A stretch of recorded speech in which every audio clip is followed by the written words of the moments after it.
Hello students, आज हम class 7 history के first chapter tracing changes through a thousand year पे बात करने जा रहे हैं। सबसे पहले हम कुछ इंपॉर्टेंट टर्म्स को देख लेते हैं और उसके बाद हम चैप्टर शुरू करेंगे। Cartographer, a person who makes maps, यानी कि एक ऐसा व्यक्ति जो मानचित्र बनाता है उसे हम कहते हैं कार्टोग्राफर। आर्काइव, एक ऐसी जगह जहाँ पे हम डॉक्यूमेंट्स और मैन्युस्क्रिप्ट्स को स्टोर करते हैं या कुछ और भी हो सकता है। इसके अलावा habitat refers to the environment of a region and the social and economic lifestyle of its residents, एक ऐसा इन्वायरमेंट किसी रीजन का जहाँ उस जगह के लोग रहते हैं और उनकी लाइफ स्टाइल क्या है और उस रेजिडेंट्स की इकोनॉमिक और सोशल लाइफ स्टाइल क्या है। Patron, an influential wealthy individual who supports another person, an artisan हो सकता है, क्राफ्ट पर्सन हो सकता है, लर्नमैन हो सकता है और अ नोबल, कोई भी ऐसा इन्फ्लुएंशियल वेल्दी पीपल जैसे राजा हो सकता है, सामंत हो सकते हैं जिनको फ्यूडल्स कहते थे। वो क्या करते थे, अपने सभा में कुछ लोगों को रखते थे, ऐसे इंपॉर्टेंट पर्सन्स को रखते थे जो उनके लिए कुछ बनाते थे। वो मंदिर बना सकते थे अच्छे, वो हो सकता है कि बिल्डिंग्स अच्छी बनाते थे, या वो बहुत पढ़े लिखे कुछ इस तरीके के लोग थे जो पोएट थे, इस तरीके के लोगों को, या हिस्टोरियंस भी हो सकते थे जिनको वो अपने दरबार में राजा रखते थे। तो ऐसे लोगों को पैट्रन कहते हैं। यहाँ पे दो मैप आपको दिख रहा होगा, map 1 and map 2। Map 1 was made in 1154 CE by the Arab geographer Al Idrisi, showing the Indian subcontinent from land to sea. पहले मैप में आप यहाँ देख रहे होंगे, अगर आप ध्यान देंगे तो यहाँ पे इंडिया उल्टा दिख रहा है। आप ये देखिए, ये जहाँ पे आज आप नॉर्थ इंडिया को देखते हैं वहाँ पे आपको साउथ इंडिया दिख रहा है। श्रीलंका यहाँ पे दिख रहा है आपको, ये श्रीलंका है। और ये उस टाइम के जो नॉलेज थी, ज्योग्राफिकल नॉलेज थी, उसके हिसाब से उसने बनाया था। दूसरा मैप 1720 का बना हुआ है और वो फ्रेंच कार्टोग्राफर ने बनाया था। आप दोनों मैप को देखेंगे तो बहुत सारी चेंजेस मिलेंगी। सेकेंड मैप जो है वो लगभग आज के जैसा आपको दिखेगा। इसके साथ में आपको बहुत सारी जो इन्फॉर्मेशन है वो काफ़ी ज़्यादा है सेकेंड मैप में, पहले मैप में इन्फॉर्मेशन कम है। इसका कारण आप पता लगाएंगे, और ख़ास करके जो बॉर्डर एरियाज़ हैं, यानी कि कोस्टल एरियाज, जो कोस्टल एरियाज़ हैं वहाँ पे इंफॉर्मेशंस काफ़ी ज़्यादा हैं, और भीतर की तरफ जाने पे आपको इंफॉर्मेशन कुछ घटती हुई मिलती है सेकंड मैप में। इसका भी आपको पता लगाना है कि ये क्यों हो रहा है। आप मुझसे बाद में सवाल भी पूछ सकते हैं। मैप्स की इंपॉर्टेंस क्या है हिस्ट्री में? Maps are an important source of information regarding historical changes. जैसे आपने फर्स्ट और सेकंड मैप में देखा कि किस तरीके से एक मैप 1154 में बना, दूसरा 1720 में बना, और दोनों में कितनी सारी इंफॉर्मेशन की चेंजेस आ गई। The degree of accuracy of maps such as those from 12th century to 18th century indicate the advance in knowledge and the for information available to the people living in those times। तो पहले और दूसरे map की अगर हम तुलना करें तो हमें ये समझ में आ जाएगा कि दोनों में नॉलेज के एडवांस होने का क्या फ़र्क है और दूसरे में क्यों ज़्यादा नॉलेज मिल पा रही है। Changes in name of geographical places can also be trace through historical maps. अगर हम हिस्टोरिकल मैप्स को 1000 साल पुराने और उसके बाद के मैप को देखें तो हो सकता है किसी जगह का नाम 1000 साल पहले वाले मैप में कुछ और हो, अभी कुछ और हो, वो भी चेंज हो जाता है। Context of information available in the maps is also important, और उसका कॉन्टेक्स्ट भी इम्पॉर्टेंट है कि वो किस कॉन्टेक्स्ट में वहाँ पे इंडिकेट किया गया है। Difference in meaning of terminologies. अब हमें यहाँ पे ध्यान देना है कि हिस्ट्री में बहुत सारी चीज़ें ऐसी हैं जो 1000 साल पहले उन शब्दों का कोई और अर्थ था और आज उनका अर्थ कुछ और हो गया है, ऐसा हो सकता है। The significance, uses and meanings of terminologies change over time in 13th century। अब आपको एग्जाम्पल देते हैं। Word Hindustan use by Minhaj Siraj, एक हिस्टोरियंस हुआ जिसका नाम था मिनहाज सिराज। ये फारसी था, यानी कि ईरानियन, आज फारस को ईरान कहते हैं। Main the areas of Punjab, Haryana and land between the Ganga and Yamuna, यानी कि उसने जब हिंदुस्तान शब्द का इस्तेमाल किया तो उसके लिए उसका मतलब था पंजाब, हरियाणा और गंगा और यमुना के बीच का जो एरिया था, उसके लिए वो हिंदुस्तान शब्द का इस्तेमाल कर रहा था। पर अगर मॉडर्न टाइम में देखें तो हम जब हिंदुस्तान कहते हैं तो हम पूरे के पूरे भारत को उसमें शामिल करते हैं, यानी कि nation states of nation state of India को ही हम पूरे शामिल करते हैं। तो देखिए कैसे बदल गया समय के साथ ये शब्द कैसे समय के साथ अपना अर्थ इसने बदल लिया। The context change from geographical and cultural to political. In modern context foreigner means a person. अब दूसरा एग्जांपल देखिए, आज के समय फॉरेनर का मतलब होता है एक अलग देश का आदमी जो इंडिया का ना हो। लेकिन मेडुअल टाइम में जबकि हम बात कर रहे हैं यानी 700 से लेके 1750 के बीच में, तब फॉरेनर हम उसको कहते थे जो स्ट्रेंजर था हमारे लिए, जो किसी और गांव से आया हो या शहर से आया हो जिसे हम नहीं जानते थे, या जो हमारे कल्चर का सोसाइटी का नहीं था, उसे हम फॉरेनर कहते थे। यानी कि अगर पड़ोसी गांव का भी कोई व्यक्ति है और उसको वो गांव वाले नहीं जानते हैं तो उसको फॉरेनर कहते थे वो। बस इसी से मतलब था कि आप उसको नहीं जानते हो, वो आपके लिए स्ट्रेंजर है। तो आप देखें कि कैसे समय के साथ शब्दों का अर्थ बदलता जा रहा है। Historians and their sources. अब एक बड़ा सवाल कि हिस्टोरियंस किन सोर्सेज का इस्तेमाल करके हिस्ट्री बिल्ड करते हैं। भाई आज से 5000 साल पहले की हिस्ट्री लिखनी है तो आप क्या करेंगे, कैसे जानेंगे कि 5000 साल पहले लोग क्या खाते थे, क्या पहनते थे, कैसे रहते थे, उनके कपड़े क्या थे, उनके टूल्स क्या थे, वो खेती करते थे या पशुओं को पालते थे या जंगल में रहते थे, या किसी भी तरीके की बात कैसे आप पता लगाएंगे। तो इसके लिए आपको कुछ सोर्सेज चाहिए होंगे जिनके सहारे आप ये पता लगाएं कि लोग कैसे रहते थे। वो सोर्सेज हिस्टोरियंस के क्या होते हैं और इस टाइम पे क्या थे, जबकि हम बात कर रहे हैं 700 से 1750 के बीच में। Different type of sources are used by historians to learn about the past depending on the period being studied and the nature of the investigation. 6 में आपने कुछ सोर्सेज के बारे में पढ़ा है, यहाँ भी देखते हैं। The major sources of historical information are coins, सिक्के थे, आर्किटेक्चर यानी भवनों को देख के या जो भी उन्होंने बनाया उस टाइम पे उन चीज़ों को देख के, इंस्क्रिप्शंस को देख के उन्होंने लिखा, और टेक्सचुअल रिकॉर्ड्स यानी कि जो कुछ टेक्सचुअल रिकॉर्ड था यानी कि लिखा हुआ जो कुछ रिकॉर्ड हमारे पास था। इस पीरियड में 700 AD से लेकर 1700 AD के बीच में हम देखते हैं increase the number of textual records. क्यों ऐसा होता है? क्योंकि इस समय पेपर सस्ता हो गया था और पेपर बनाना आसान हो गया था, इसलिए आप देखेंगे कि इस टाइम पर ज़्यादातर हमें लिखे हुए रिकॉर्ड मिलते हैं। लेकिन अगर 6 की बुक को याद करेंगे तो उस टाइम में आप देखेंगे कि वहाँ के रिकॉर्ड क्या थे हिस्टोरियंस के, ज़्यादातर मैन्युस्क्रिप्ट थे, और मैन्युस्क्रिप्ट भी कम थे बल्कि उससे ज़्यादा इंस्क्रिप्शंस थे जो पत्थरों पे लिखे हुए कुछ चीज़ें थीं, या उसके अलावा क्वाइंस थे, या हो सकता है टूल्स थे पुराने, ये उनके सोर्सेज थे। लेकिन अब ज़्यादातर सोर्सेज जो थे वो टेक्सचुअल रिकॉर्ड हो गए थे। It enable people to write holy text. जब पेपर सस्ता हो गया तो लोगों ने लिखना शुरू कर दिया, वो पवित्र किताबें लिखते थे जैसे धार्मिक पुस्तकें, क्रॉनिकल्स लिखते थे, यात्रा वृत्तांत लिखते थे, लेटर्स लिखते थे, वो और जो सेंट्स की टीचिंग होती थी उसको लिखा जाता था, जैसे बुद्धा ने कोई प्रवचन दिया या किसी उस टाइम के किसी सेंट ने दिया तो उसको रिकॉर्ड किया जाता था, उसको लिखा जाता था। कोर्ट्स में पिटीशंस डाली जाती थी उस टाइम पे, जो जैसी कोर्ट्स थी राजाओं की उसमें पिटीशंस डाली जाती थी, जुडिशियल रिकॉर्ड होता था, ये सब, और अकाउंट्स होते थे, इन सारे टैक्सेस के अकाउंट्स होते थे, इन सारी चीज़ों को पेपर्स पे लिखा जाता था और उसको इस्तेमाल किया जाता था। बाद में इसको इस्तेमाल किया गया। These slowly replace the older resources for information। और इससे हुआ क्या कि जो पुराने इंफॉर्मेशन के स्रोत थे वो धीरे धीरे खत्म हो गए और नए पे या कम हो गए और नए पे ज़्यादा डिपेंडेंसी हो गई, टेक्सचुअल रिकॉर्ड पे ज़्यादा डिपेंडेंसी हो गई।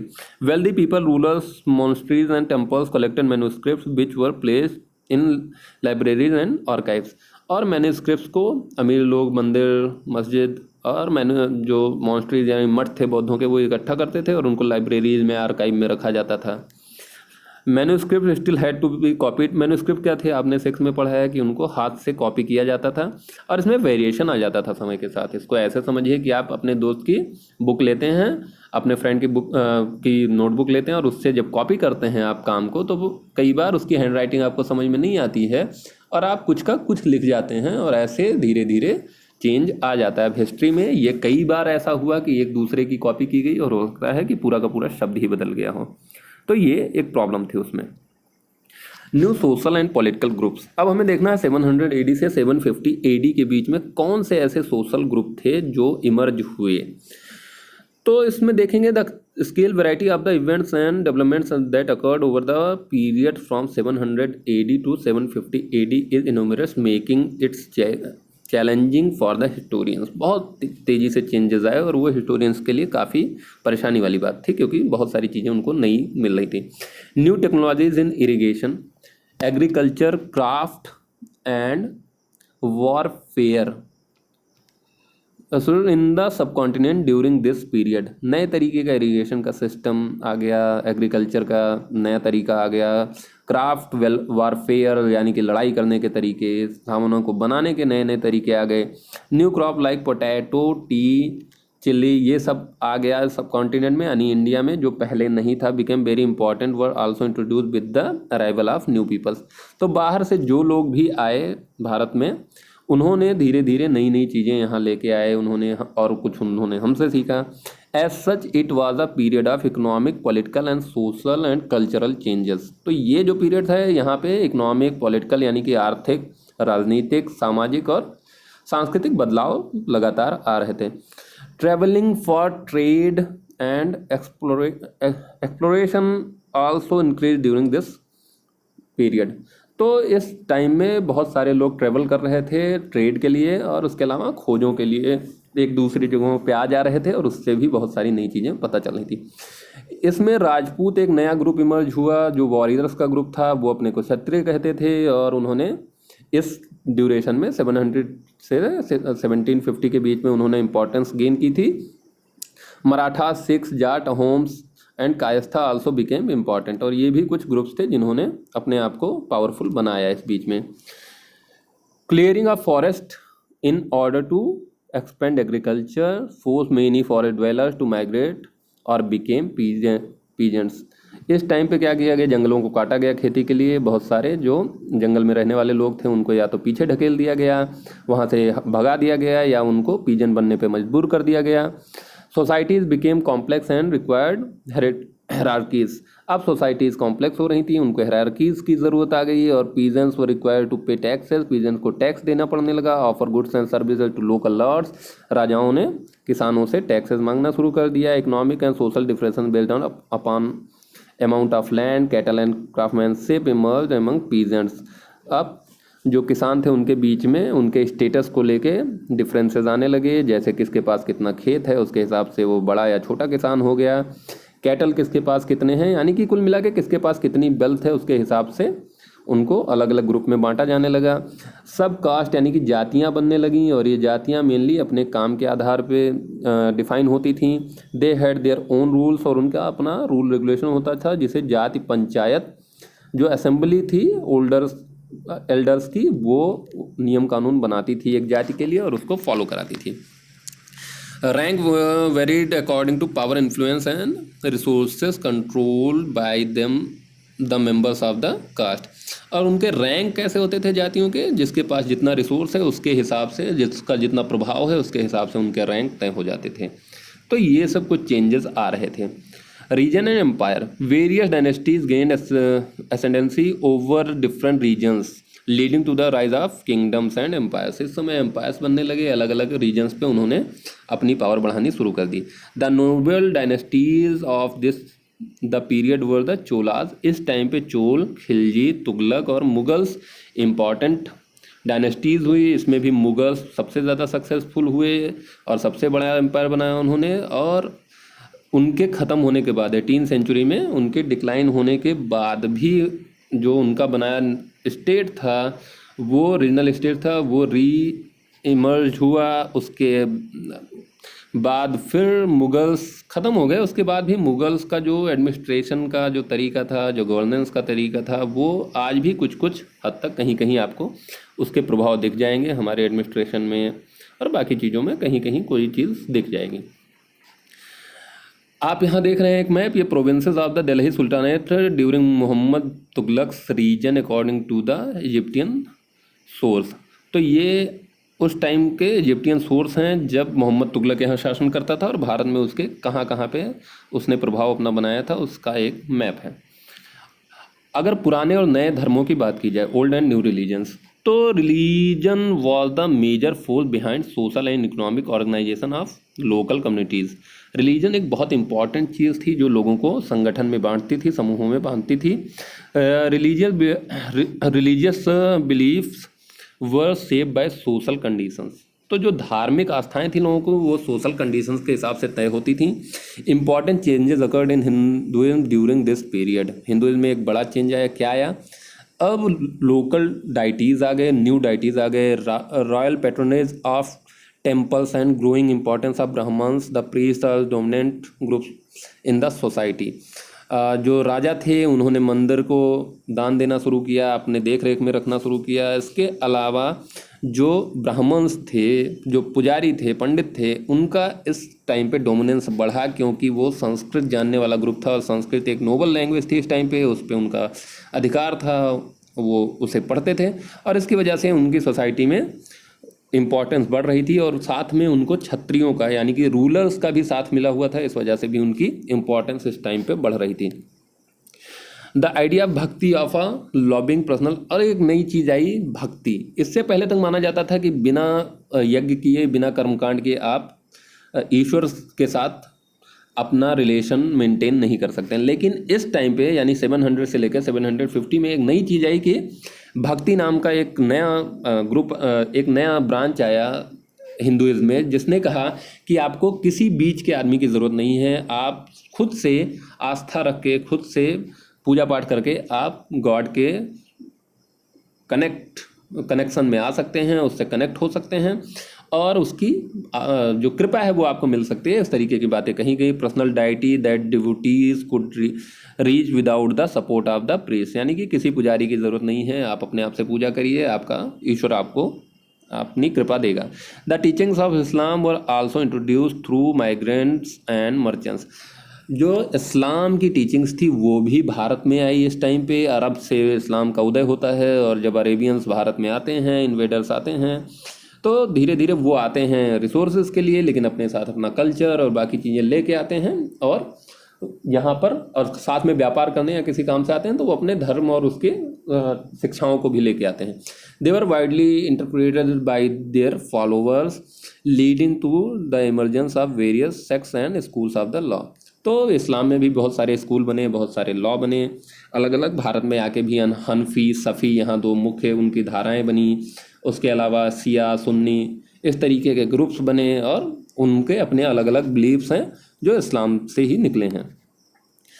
अगर हम हिस्ट्री को टाइम मानते हैं तो सिर्फ ये घंटों दिनों की बात नहीं है। हिस्टोरियंस के लिए ज़रूरी ये होता है कि वो टाइम को इस तरीके से डिवाइड करें कि जिससे हम कुछ अर्थ निकाल सकें। यानी कि हिस्टोरियंस करते क्या हैं, वो सोशियो इकोनॉमिक कंडीशंस के आधार पे कुछ ग्रुप्स में बांट देते हैं टाइम को, कुछ सेक्स में बांट देते हैं और इससे जो सेम इकोनॉमिक सोशल कंडीशंस वाला जो टाइम पीरियड होता है उसे एक तरफ रखते हैं, जो जहाँ चेंजेस आते हैं जहाँ से, और फिर एक तरीके का अलग जो कंडीशंस निकल के आते हैं उनको एक साथ रखते हैं। तो इस तरीके से वो टाइम पीरियड को डिवाइड कर देते हैं ताकि आसानी हो हमें चीज़ों को समझने में। तो ये एक इम्पॉर्टेंट बात है, इसको ध्यान में रखना है। British historian divide history, India's history into 3 periods. ब्रिटिशों ने कैसे बांटा? 3 पीरियड में बांटा भारत के इतिहास को, हिंदू, मुस्लिम एंड ब्रिटिश। यहाँ पे प्रॉब्लम यह है इनके डिवाइडेशन में हिस्ट्री के कि यहाँ पे सिर्फ जो रूलर्स का रिलीजन है उसी को इम्पॉर्टेंट मान लिया गया है, बाकी किसी चीज़ पे ध्यान नहीं दिया गया है, जबकि ऐसा होता नहीं है। रूलर का जो रिलीजन है वो एकमात्र चीज़ नहीं है हिस्ट्री के लिए, बल्कि सोशियो इकोनॉमिक जो चेंजेस हैं, कल्चर है, सोसाइटी के बहुत सारे बिलीव्स हैं, उनको भी ध्यान दिया जाना चाहिए, लेकिन इसे इग्नोर किया, उसका अपना कारण था। आगे आने वाले टाइम पे आप देखेंगे कि इंडियन हिस्ट्री को और भी तरीक़ों से बांटा गया। नए नए रीजन स्टेट्स खड़े हुए, formation of peasant societies and the influences of Hinduism and Islam, ये सारी चीज़ें नई नई बदलाव आई। The arrival of European trading companies who were attract by the economic prosperity of the region was among the most important events of this period. और इस period में आप देखेंगे कि जो यूरोपियन कंपनीज आई, 1600 में आई ब्रिटिश ईस्ट इंडिया कंपनी आई, उसके बाद फ्रेंच आए और बहुत पोलिश आए और अलग अलग तरीके के लोग आए, और उनके आने से बहुत बड़ा चेंज आया। जो यूरोपियन ट्रेंडिंग कंपनीज़ हैं वो एक बहुत इम्पॉर्टेंट फैक्टर होता है इस टाइम के लिए, क्योंकि उसने बहुत बड़ा बदलाव किया इस टाइम पीरियड में। तो इन सारी बातों का ध्यान रखना है, हमें इन सारी चीज़ों को यहाँ पे देखना है, इस चैप्टर में शामिल करना है। तो आज के लिए इतना ही। आप सबको थैंक यू। आप अपनी स्टडी को अच्छे से जारी रखें।